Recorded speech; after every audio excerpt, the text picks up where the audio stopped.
Welcome to Steward Leaders, a podcast for leaders who understand that our leadership is not about us. I'm Eric Alexander.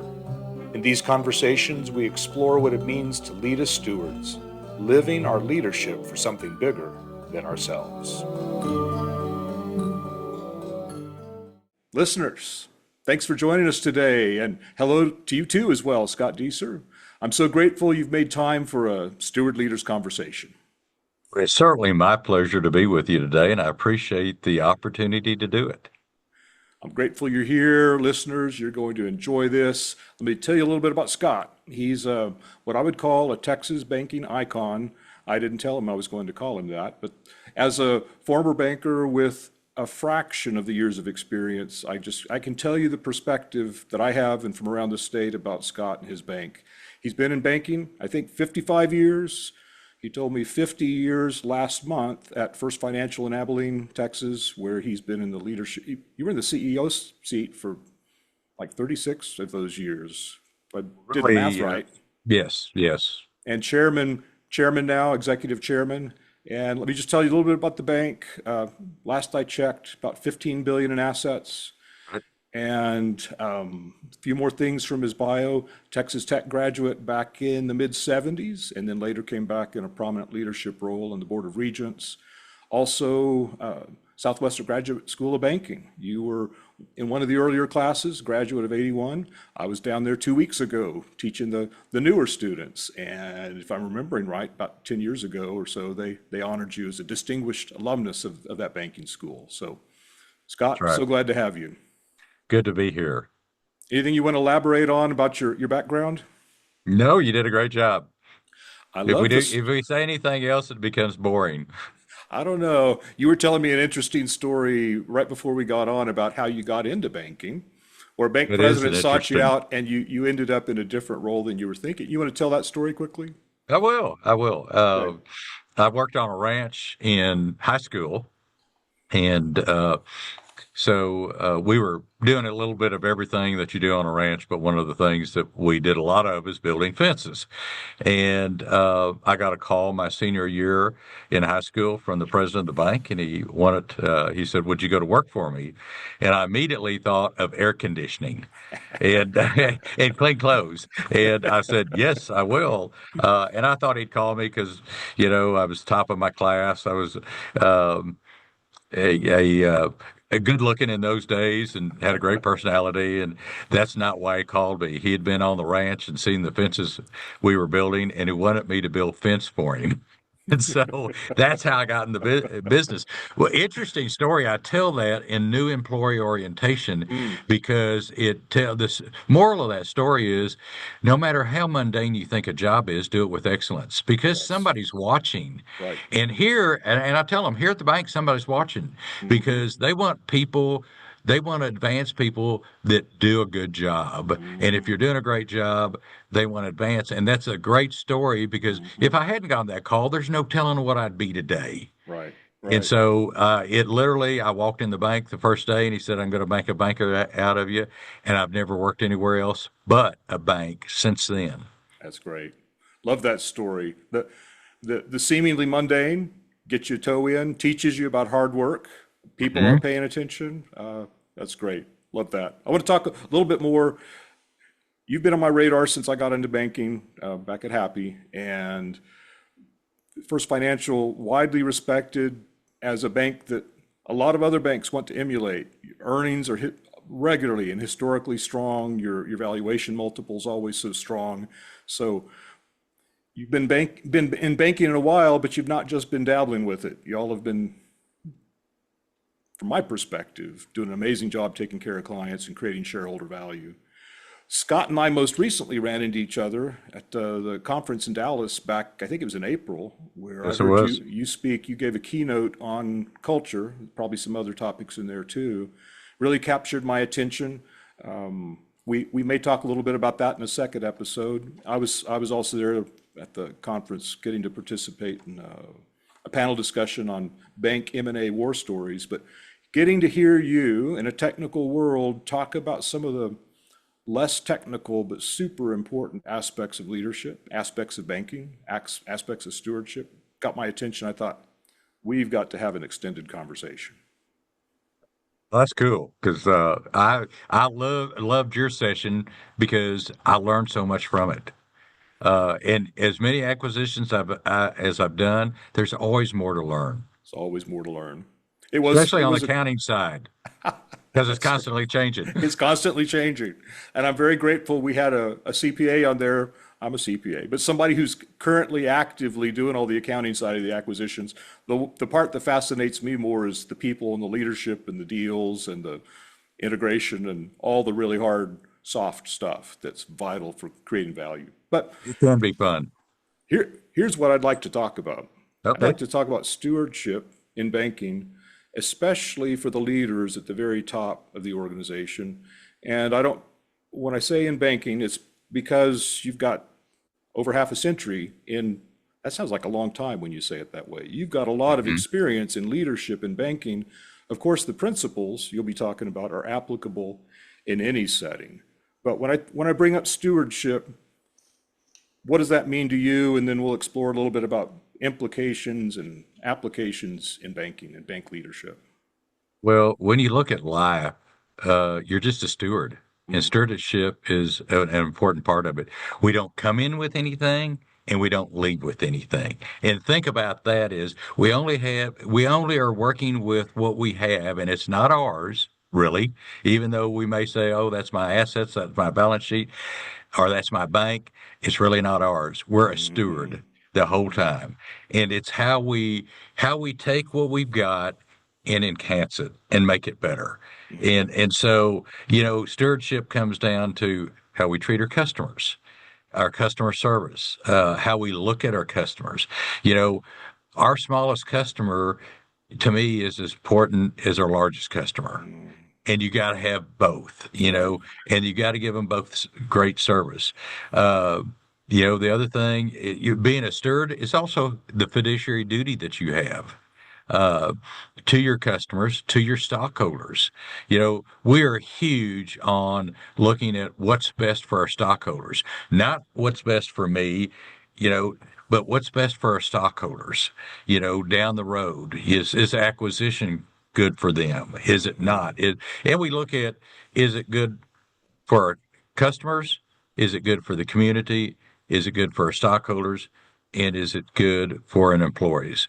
And if it meets yes on all those, that's when we want to do it. And Mhm. so that's just part of stewardship for me is you're given something, you got to enhance it, and you're not going to take it with you. You're going to leave it to somebody else. Right. And leave it in better shape than you found it. Oh, yes, for And sure. that whole principle of you have multiple constituencies that are affected by it. So you're not focusing just on one, but how do we balance the needs and interests of all the people that are affected by what we're doing here? It's got to be equitable. Hmm. I'm big on being equitable to people, whether it's across the board, whether it's all the different categories that you're dealing with, because you can do something for one that you don't do it for another and it hurts the other. And so, again, I look at all those four constituents that we're a fiduciary of and making sure that they're all taken care of. I love the trust business because that's a huge fiduciary, business. It's something that I really enjoy in the banking industry because, again, you're sitting down and you're helping people accomplish what they want to accomplish. In lending, you do it in trust and wealth management, but you're taking what they have and enhancing it for a better life for them, for a better life for their family. You're working on estate planning, making sure that they're doing the right things and making sure the next generation is going to benefit from it. One of the things that I really am focused on today is generational customers. Mm. And the more I work on that, the more I like it, and the more that we need to be looking at generational customers. And when I talk about generational customers, we have customers that have banked with families that have banked with us for over 100 years. We're 136 years old, and we have had families all that 136 years that are still with us. That's What are the amazing. concepts that they have to be a generational customer? One, they banked with us. Hmm. Two, we handle their wealth management and their trust. Hmm. We've settled estates for them. We've been the executor. And three, they own our stock. And those things are the things that make them lifelong, but more than lifelong, generational. And you got to always know the kids. Always got to know Right. the grandkids. So as bankers, we need to be thinking generational because that's that group that you're going to keep. Yes, you always want to be getting new customers and building on what you've got, but why lose what you've had for years because you want to go you want to have that next generation. And Hmm. so knowing that next generation, working on that next generation and being the steward for them and the fiduciary for them is very important. And if you fail to do that at any point along the way, It the goes by the reason wayside. the reason for somebody to stay on through another generation or through the current generation is damaged. You know, say you're handling a $30 million estate and the kids all come in and take it to their respective places, all of a Hmm. sudden you lose $30 million. But if you know those children, if you've been working with them and you've been helping them start on their estate planning and doing their things, and you're the one that's talking through, yeah, do you want to make that investment or you not want to make that investment? If you've been their advisor that whole time, Hmm. they're going to keep it with you. And so that's you gotta look at the generational side of it. And the trust that has to be there for that to happen is significant and does Hmm. not just happen by accident. No, it doesn't. It doesn't. It's a relationship, Hmm. and banking is all about a relationship. I like where you started with a broad definition of stewardship because it really it applies in any industry in any role. As I think about banking, well, let me back up this way. I tend to come to it from where I was serving in banking, which was CFO, the finance role. In my view, that's definitely finance is a stewardship responsibility for sure. No question. But then as I expand it, every leadership is a stewardship responsibility. But then in a bank, the bank itself is a steward. In a trust function, we are entrusted with assets that we're managing on somebody's behalf. We are holding deposits that people parked with us for a short time or a long time. It's not our money. Mhm. We have No, shareholders that have placed an investment in us. And it just, everywhere I look on the balance sheet, everywhere I look on the income statement, on the other side of that number, there's a person. And it's not mine. that's right. That's right. And you're responsible. You have that fiduciary duty to make Right. sure that they do well. So I want to ask, kind of go a practical application direction for a minute. We'll talk about leadership, top of the house, a little more specifically in a minute. But Hmm. as you started talking about banking, you went directly, and I think appropriately, right to the customers you're serving. There are a whole lot of folks inside the bank that are like my shop. We were one or two removes from talking to the customers. I don't Hmm. like people, and the CEO didn't want me talking to people. I'm exaggerating, but we were not in direct contact with the customers all the time. Is the stewardship just for those on the front line taking care of the customers? Not at all. You look at your position, those numbers are extremely important. And they're important for the customer. They're important, for the stockholder. They're important for your employees, and Hmm. they're important for the community because we've got to have strong banks or the community that is not strong. And I've lived through that where I watched during the oil bust, I watched Hmm. every other bank in Abilene fail or be recapitalized. That is a scary time. And you have a fiduciary duty to your community Hmm. to keep that bank strong because is what makes strong communities. Hmm. We could then go on and talk about other functions too. We could talk about Mhm. IT. Our Yes, customers are depending on those systems being up. We can talk about HR. Our customers are depending on us having good folks in house to take care of, keep the ship running. And So in a way, I know I lobbed you a softball question, but I love not overlooking those internal back office functions too that Oh, sometimes they're we don't extremely think about. important. And, I call it inside and outside customers. They That's how I are, did too. you have inside customers that you got to take care of so they can take care of the outside customers. Because Exactly. if you don't do your job, they don't do theirs well. Those numbers have to be good. They have to be right. They have Right. to, and that's what you're presenting to the stockholders. So the stockholders have to have that confidence in you, and you have that fiduciary duty to make sure they're right. Same Right. thing about technology. I mean, if you get somebody that breaks into the system and you're down for 2 or 3 days, that's horrendous. You can't afford to have that happen. I was standing at a bank teller line one time needing a cashier's check to go close on a house, and it was right after a system conversion had happened. And right next to me, it was one of those instances you can't help but overhear something that's not intended for you to hear when it's going on next to you in the teller line, next teller over, Mm-hmm. where somebody was now 2 or 3 days into not being able to see any activity in their account, being blind on what's going on. I had enough knowledge of what was flowing and enough cushion in my operating account that I wasn't fretting, I wasn't panicking, but people didn't know if their paychecks were hitting. They didn't know if they had the funds there to cover their next rent bill. And when those internal structures aren't functioning, there's a real price, and it's paid by our customers, our It is. It communities. is. And there's a lot of stress. And, I take that stress on when somebody else Yes. has it. And again, it's that fiduciary duty that I have to make sure that doesn't happen. Right. That's a good way to think about that, where you know that there's that risk.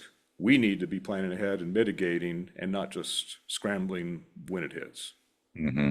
So Hmm. you say you take that on, which actually leads to where I wanted to go next is Okay. in the leadership roles. So you've served at the top of the house as the CEO. You're now serving in the executive chairman. You've been in the senior leadership roles for a long time. Specifically, practically, how does the stewardship mindset inform how you approach that and how other leaders should? Well, I think my comment was very on track. Is that I feel it.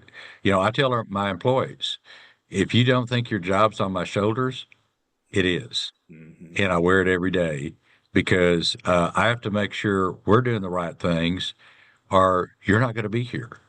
I've always said, if we ever had to sell the bank, half of our people are going to be gone because that's what happens when you sell a bank is, all the back room goes away. And so, I've experienced that.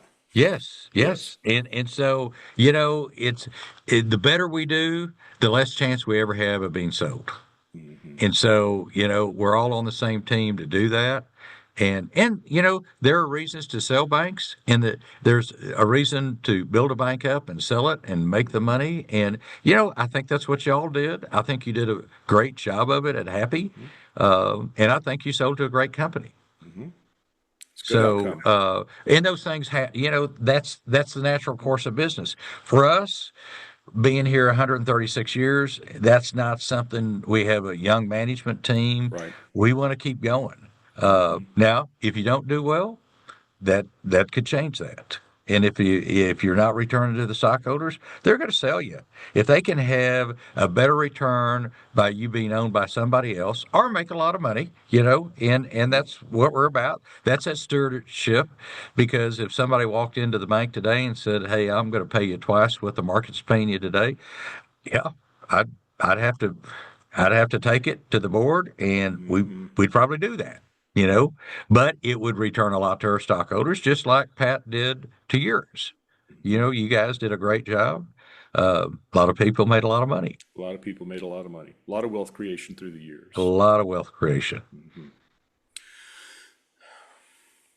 So I want to touch on something you brought up there, the weight, also we've got to perform. We as a bank have to perform, which means you and the leadership team have to perform, which means employees, we've got to perform. Hmm. I've encountered situation sometimes where when I'm talking about stewardship with people, we can have an impression of that means I need to just take something that's been entrusted to me and hunker down, and my responsibility is just to protect it and make sure it's not harmed. Right. I, I'll pontificate here for a minute, but my view is we do protect it, but we're also protecting and enhancing its fruitfulness. You started with that. We've been entrusted with something, we want to enhance it for the future. We have to balance, we don't want it damaged, first do no harm, but at the same time, we want it to flourish. And there's, just like balancing the different constituencies and our responsibilities to them, the protecting and the flourishing, they're not incompatible, but it adds complexity to what we're trying to accomplish. Well, and I think what you're saying is extremely biblical. You go It is. back to the parable of the guy that buries the coins, and then the guy that goes and makes a lot of money with it and comes back with that. Who you going to have work for you? Who heard the words, well done, good and faithful servant? Yes, yes. And those that do well get more. All right. And so you can't go bury it. You can't, when I think of wealth management, if you're not growing that for that family, you don't need to have those funds. You need to, and frankly, I'm pretty big on that needs to be in excess of 10% a year, you know, and it needs to be good growth and it needs to continue, and I look at it on bank stock too. At this point, all bank stocks are down. Our bank stock is down. It's not where I'd like it to be. And so, what that's another thing that I feel that I take on, I wear. My stockholders deserve a better price. Yes, the market decides on that, but ultimately earnings will dictate price. Yes, And right. so my job is to make sure the earnings are good, and that way the stock price will follow it. And we'd had 36 years of increased earnings, and then we had 2023. Earnings went down $35 million. I was not a happy camper, but rates went up so fast, and the highest they've ever been. As far as faster and higher than historically, none of us ever expected that. Yes, our depository rates went up faster than our loans or loans in our bond portfolio, and so yes, our earnings went down. Was I happy? No, not at all. Could I have mitigated some of that? Yes, I could have. Could have done a better job, and so I learned a lot from that. And learned that those things do happen, but you pivot. The next year, we were back up and have been up since then. And, those things happen in business. But the more prepared you are for things like that, and you're thinking, hey, what if this does happen? And you got your balance sheet in shape to do that. So anyway, it's, again, I feel that fiduciary duty that our stock price isn't where it is for stockholders. Well, some of what I'm hearing there, Scott, is the humility of learning a lesson. We hope that we're prepared and we've thought through everything. COVID taught us that's not the case. The rate environment 3 years ago and the changes there caught lots and lots of people by surprise. Many of us had modeled what would happen if that happened, but didn't expect it to happen. So the mitigating, the humility of, okay, now what do we learn so we don't repeat that, and let's keep on with that. You learn every day. And I don't care how long you've been in the true. banking industry, you're still learning. That's true. So let's talk about my view, leadership at the board level is very different than executive management, direct operational oversight of the business. They have a governance oversight responsibility. They're in a different lane, and it's not very helpful if they get in management's operational leadership lane. Very true. What does stewardship look like for a board and for directors on a board? And I would say that is extremely important. Too many banks have the good old boy board, and that doesn't work. You have to have a professional board, and you can't have too many members. uh, sometimes I have too many members, and you can't make decisions with too many members. I Mhm. think 12 to 15 is about the right size for a board. We have 13 today. All our members on our board are very professional. They bring a tool set to the meetings, and different tool sets, from CPAs to attorneys to Mhm. marketing people to investors, to you name it. They bring something to the table. They're all successful businessmen and women, Mhm. and they're not bashful. And they're going to tell you, That's good. when they think, uh, and so it's uh, it's good. It's good, and it's good to have some. I wouldn't say controversy. I'd say difference of opinions. Mhm. Uh, and I'm always one that, whether it's loan committee or what, I don't want winners and losers. I don't ever, in a board meeting, you have to vote, Right. but I want it to be consensus before we take a vote, that everybody says, I can live with that. Mhm. And you talk through it and get to a consensus, and then you Mhm. vote. Mhm. Uh, in the loan meetings I ran, in our management meeting, we don't vote. We just get to consensus, and everybody goes, "Hey, we can live with that," and we figure that out.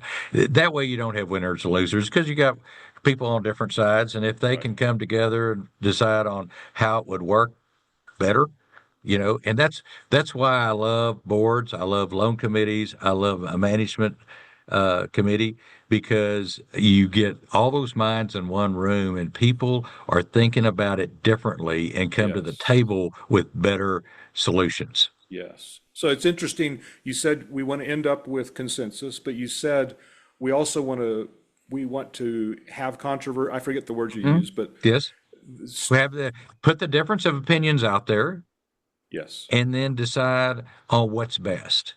So And go ahead. and that's what you just talk through it. You Which know, which means you as the chairman, you when you were in the CEO, you shouldn't dominate the discussion where other voices wouldn't be heard. and many times I didn't get my way. Yes. You know, Right. because they came up with a better solution than I thought. And Hmm. so, that's the value of having different people at the table, and Yes. having professional people at the table that can help make those decisions. If there's space for them to have a voice, if they will use their voice, and if people will take time to listen. I'm a big fan of Peter Drucker, and recently in a Yes. conversation with a client, we were talking about his effective executive book on the chapter about making decisions. And he said, I don't believe in consensus. He said, start with disagreement. Make sure, if you don't start with people raising all the issues and the concerns and the contingencies and the possibilities and the annoyances, if you don't start there and you rush to consensus, this is my very bad paraphrase, Hmm. you're not going to make a good decision, because you will not have taken into consideration all those other factors that were creating unease and controversy on the front end. I love Hmm. that. You still Hmm. you still are progressing towards, we need to be in agreement to march forward, but let's start by figuring out where do we disagree and why, and let's not pretend like we don't. Hmm. And I agree with Drucker, is that you don't rush to consensus. Mhm. Sometimes I literally will say, okay, let's all let's all sleep on this, Right. Yep. and let's talk about it tomorrow. There's something about waiting, and all night long. Sometimes I Yep. dream about our decision. I mean, Right. that's how much it's on my mind. And, Yes. and then we come back, and everybody yeah, we need to do that, or no, we don't need to do that. Well, oftentimes it will show up for me with the faraway look at supper when my bride knows I'm not thinking about her, but I'm chewing on a work issue, Hmm. because the Hmm. we still need to process on it. Yeah. I'm involved right now in a pastor search committee at our church, and I've Oh, bless experienced you. firsthand and recently the benefit of having multiple voices on there. I'll come into the meeting with some ideas, and they're good, But we always end up at a better place because people will bring up things I hadn't thought about. I'll bring up something, they'll say, we need to know that wouldn't work because, and I hadn't thought about it. Committees can get a bad, boards can get a bad reputation for just being good old boys. But when they're effective, the outcome can be strong and something that can help us steward well. Well, I've done a really bad job in that job, and I've done a really good job in that job. So, Well, there you you go. know, but that other side is life too, because Right. you never know what somebody's going to be like till they're on the job. Hmm. And they can be somebody else in an interview Right. and be totally different at the job. That's true. And then again, the humility of recognizing it and, okay, what can we learn from it? So I Up, can at least up. change my ratio of doing it well and not. Don't want to do that again. Yeah. Well, there's lots here for all of us as steward leaders to be thinking about. Scott, so grateful you took time for this. And listeners, hang on. We'll be back with another episode. You won't want to miss that either. Eric, just appreciate the time. Grateful for you. Thanks, Thank Scott. you. Thanks for listening to Steward Leaders. If this conversation was helpful, you can find more episodes and additional resources at stewardleaderspodcast.com. Leadership is temporary. Stewardship is about forever.